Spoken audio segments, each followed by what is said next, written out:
शपथ ग्रहण लानाय जाबाय जेरैबायदि हाग्रामा सारजों बीटीसी इलेक्शन देरहाखांनायनि उनाव गभर्नमेन्ट दाखांनायनि उनाव नि मोनसे सोरखौ होनो सोरखौ होया बिनि रायलायनाय समाव जों फानिराम ब्रह्म आरो आं सानैनि गेजेराव हाग्रामा सारा रायलायदों आरो जबान होदों 6 मास होनानै बिथांखौ एमएलए आव दैथायहरगोन बिनि उनाव नोंखौ आं होगोन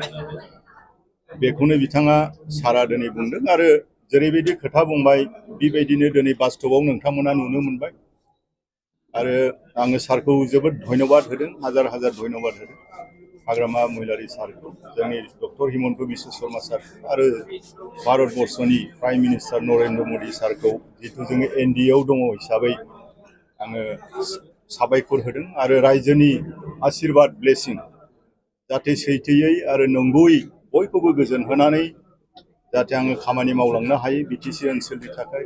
सब जातिनि थाखाय सब धोरोमारिफोरनि थाखाय आङो मोजां मेगनै बयखौबो समान मेगनै नायनानै खामानि मावलांनो हायो आङो बेखौ दिनै नोंथांमोननि मिडियानि गेजेरजों आङो फोरमायदों आरो आङो आशीर्बाद बिदों डिपार्टमेन्टआ जेरै दं बिदिनो सिगांनि जि मानगोनां फानिराम ब्रह्मनाव दङ बेखौनो नायगासिनो दा नायगोन जिहेतु स्टेट गभर्नमेन्टनिफ्राय गोख्रों मोनसे बिथोन हरनाय जादों बीटीसीआव हाग्रा बिफान जितु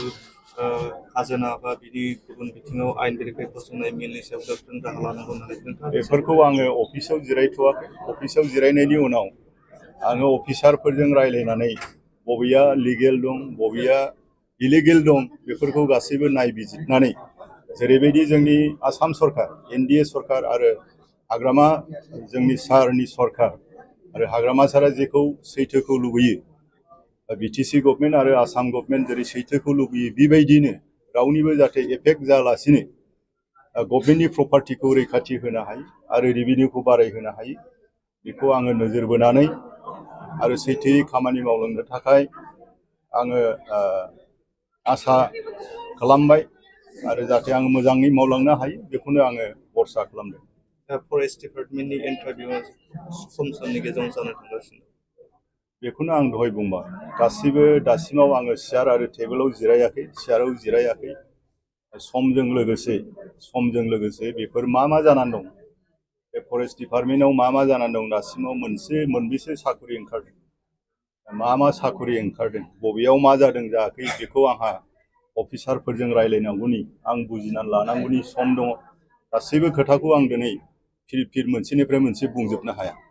जाहाथे गासैबो सुस्थ' हिसाबै थाङो बे सुस्थ' हिसाबै थांनायखौनो आङो आसा खालामनानै मावलांनो थाखाय